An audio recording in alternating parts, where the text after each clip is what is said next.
Bismillahirrahmanirrahim. Assalamualaikum warahmatullahi wabarakatuh. Alhamdulillah rabbil alamin. Wassalatu wassalamu ala asrofil anbiya wal mursalin. Amma ba'du. Yang saya hormati dosen pengampu mata kuliah media study, yaitu Bapak dosen Bono Setio MSI. Jadi dalam mata kuliah ini kami akan membahas tentang komunikasi dalam perspektif imperialisme kebudayaan.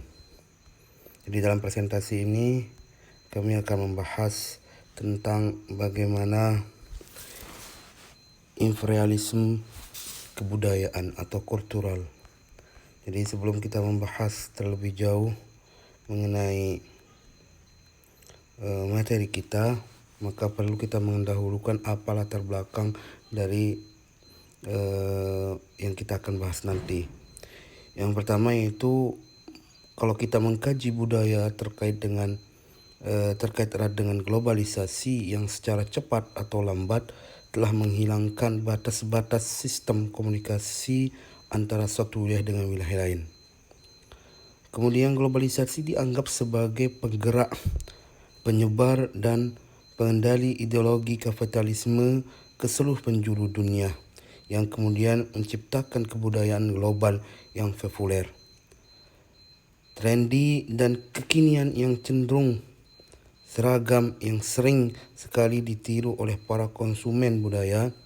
Maka budaya global ini juga mendikti atau melihat budaya dan gaya hidup yang bagaimana yang sebaiknya diikuti, sehingga dengan adanya imperialisme budaya ini lambat laun menghancurkan nilai-nilai budaya lokal. Artinya bahwa dengan kehadiran imperialisme budaya ini akan menghilangkan budaya-budaya atau adat istiadat yang telah lama menurunkan dari nenek moyang kita. Kemudian pada analisis globalisasi menurut Hale and McGraw pada tahun 1999 yang dikutip dalam buku Malik 2014,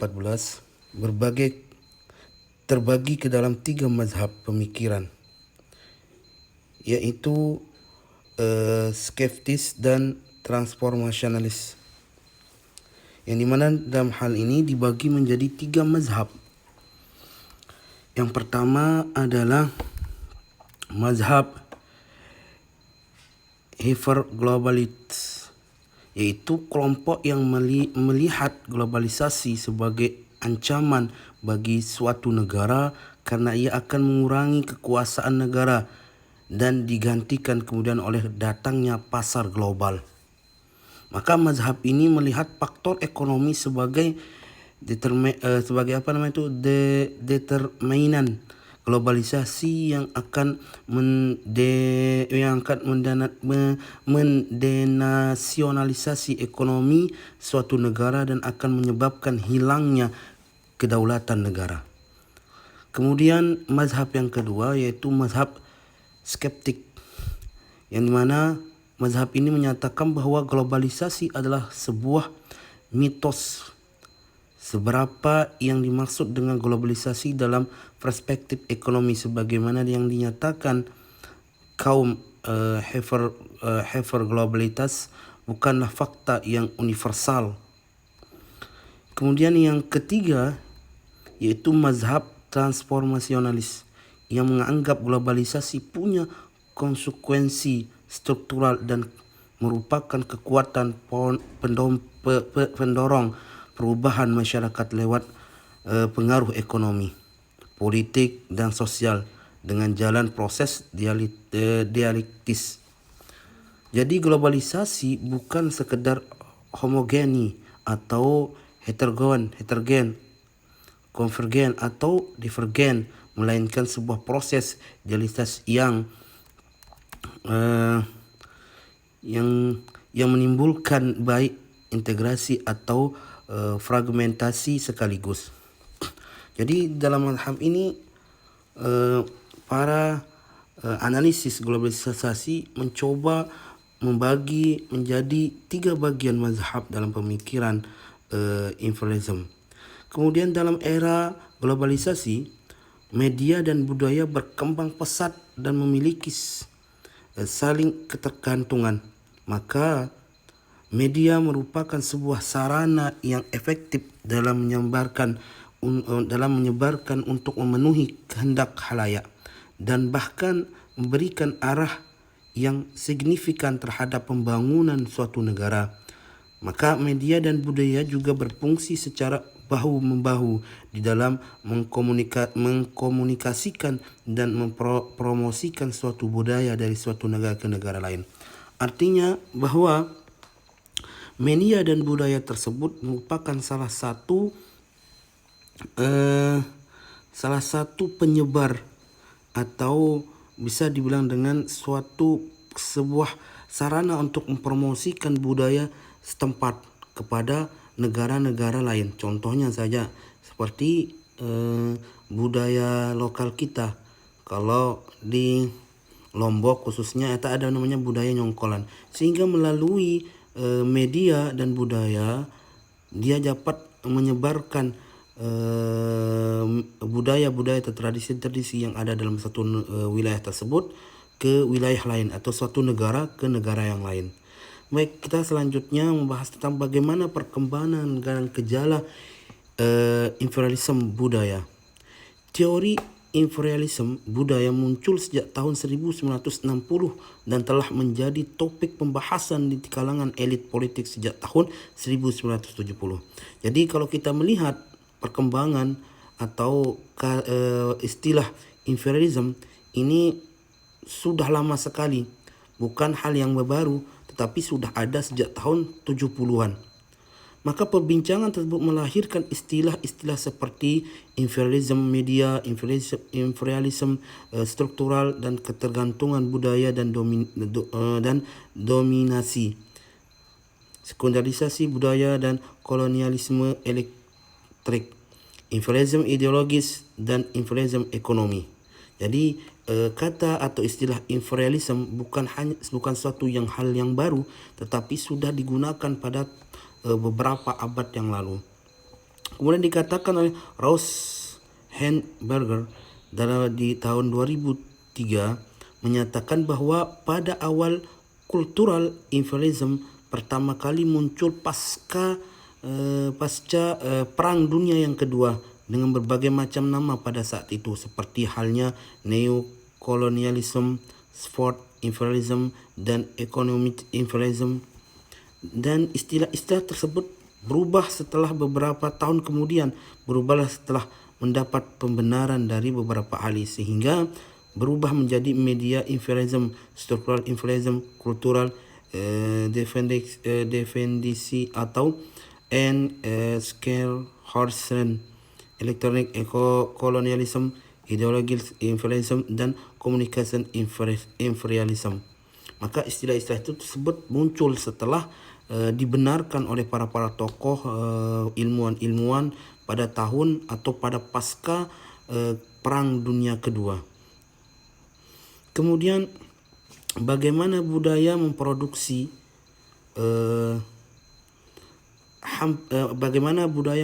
imperialisme terhadap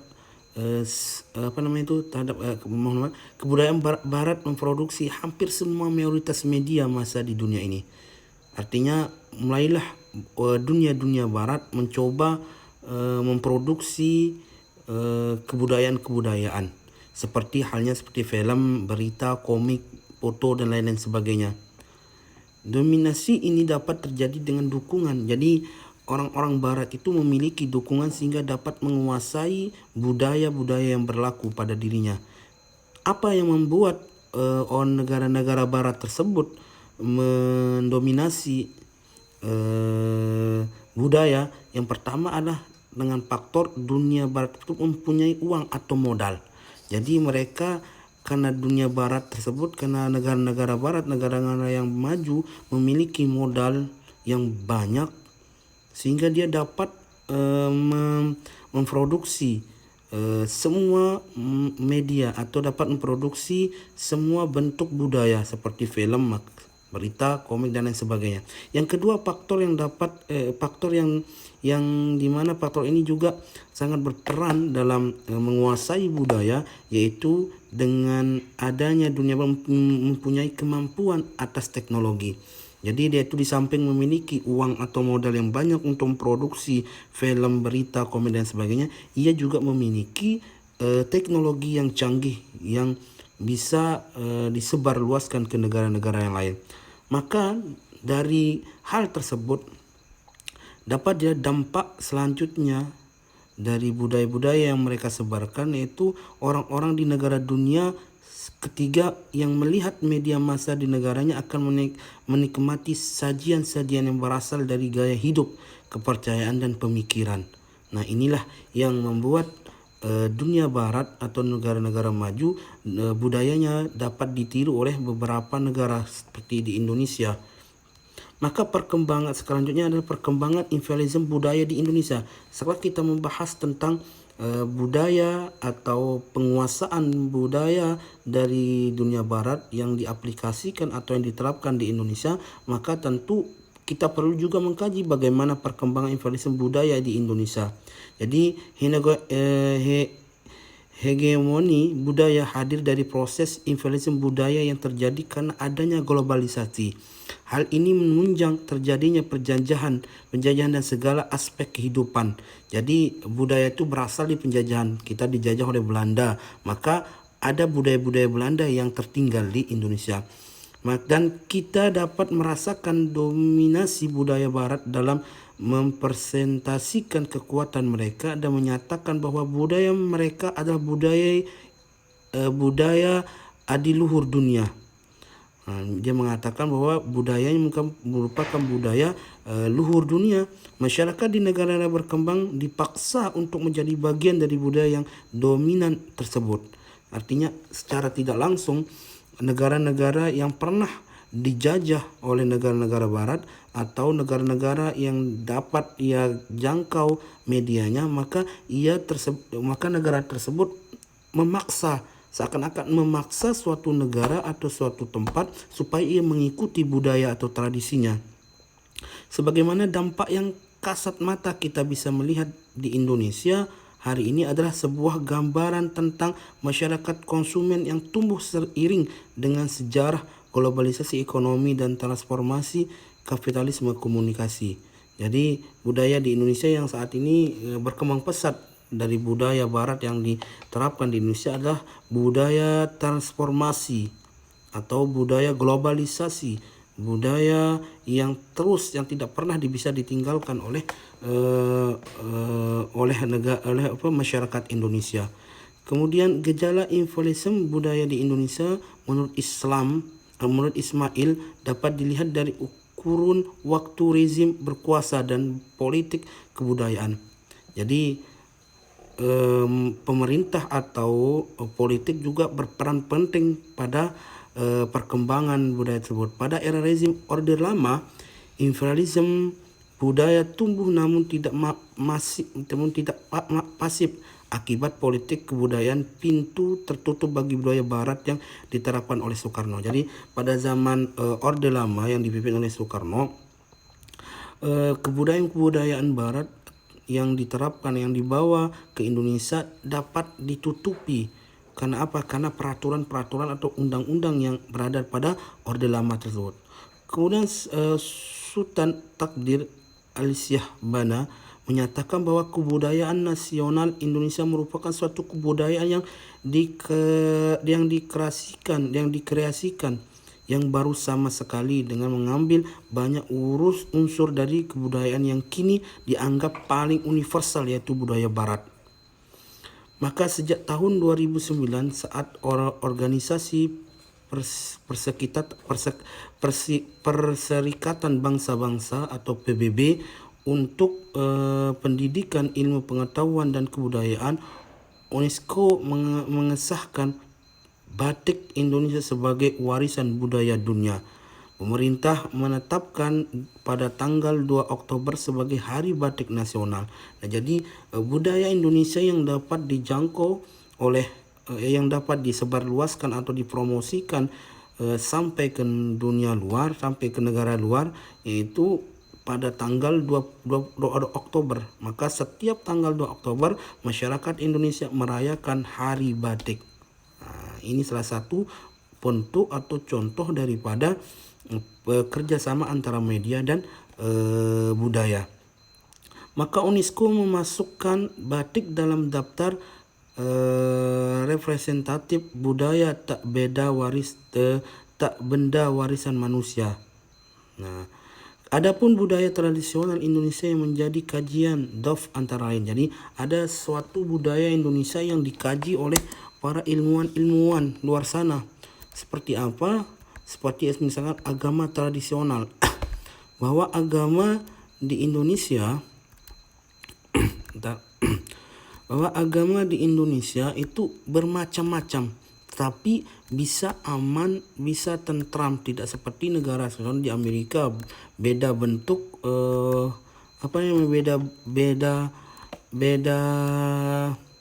beda kulit, beda agama itu bisa menjadi sebuah konflik atau permasalahan. Maka telah terjadi anggapan yang keliru terhadap agama-agama tradisional yang dipeluk oleh kebanyakan suku-suku terasing, khususnya di luar Jawa. Agama-agama tradisional tersebut tidak memiliki status formal dan dianggap sebagai agama inferior. Hal ini disebabkan karena kepercayaan tradisional dinilai tidak memiliki bobot yang cukup untuk disebut sebagai agama, seperti contohnya sistem kepercayaan tradisional yang dianut oleh penduduk Wana di Sulawesi Tengah dan di Samin di pedesaan Jawa Tengah. Maka dia tidak dianggap sebagai agama. Kemudian yang kedua yang menjadi kajian DOF yang kedua adalah ekonomi.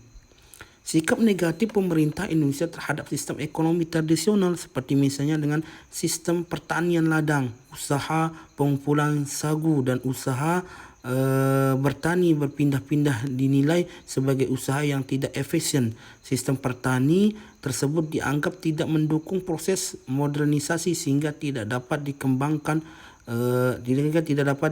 dikembangkan lebih jauh. Maka itu yang menjadi kajian DOP. Kemudian yang menjadi kajian DOP terkait dengan budaya tradisional di Indonesia adalah yaitu lingkungan hidup.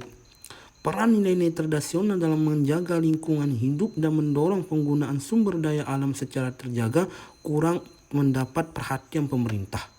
Sehingga ini yang menjadi salah satu pembahasan atau pembincangan daripada DOP. Kemudian budaya tradisional dan perubahan sosial. Masyarakat tradisional Indonesia pada dasarnya juga memiliki ciri yang dinamis. Masyarakat tradisional tersebut selalu mengalami perubahan sosial yang terjadi secara terus-menerus sesuai dengan tantangan internasional dan kekuatan eksternal yang mempengaruhinya. Maka inilah yang menjadi kajian daripada DOF. Kemudian secara ringkas, penelitian DOP dan kawan-kawannya ini secara cermat hendak menunjukkan bahwa budaya tradisional tidak selalu harus ditafsirkan sebagai faktor penghambat pembangunan. Bahkan dalam batas-batas tertentu budaya tradisional dilihatnya dapat berperan positif untuk mendorong laju modernisasi. Maka dari sekian banyak pembahasan dapat disimpulkan yang pertama adalah ilmu komunikasi memberikan penjelasan komprehensif mengenai fenomena perubahan budaya dan nilai-nilai dalam masyarakat sebagai akibat influence kebudayaan yang ditransfer secara cepat oleh media massa. Kemudian yang kedua, sebuah strategi kebudayaan dibutuhkan merespon influensium kebudayaan dengan cara untuk terbuka mengambil nilai-nilai universal dalam semua bidang baik ilmu, teknologi, ekonomi dan budaya tanpa kehilangan jati diri sebagai sebuah bangsa yang mendaulat dan bermartabat di tengah bangsa-bangsa lain. Yang selanjutnya kesimpulan yang dapat kita ambil, suatu hal yang tidak kalah penting adalah menekankan khususannya kepada generasi muda bahwa budaya tradisional merupakan kekayaan nasional yang berharga dan tidak pengganggu proses pembangunan dan modernisasi. Budaya nasional merupakan modal penting dalam pembangunan Indonesia. Jadi apa yang dapat kita ambil dari sini adalah mari kita tingkatkan budaya tradisional yang ada pada diri kita atau ada pada dalam negara kita, kawasan kita, terutama di negara Indonesia ini memiliki berbagai atau bermacam banyak budaya Lombok dengan budaya budaya Jawa berbeda dan seterusnya. Mungkin hanya sekedar ini yang dapat saya sampaikan, kurang lebihnya saya mohon maaf. Jikalau ada kata-kata saya yang bersalah, maka dimaklumi karena saya pribadi masih dalam proses belajar. Oleh karena itu, mungkin hanya sekedar ini yang dapat saya sampaikan. Wallahumma muwaffiq wal hadi ila sabilir rasyad. Assalamualaikum warahmatullahi wabarakatuh.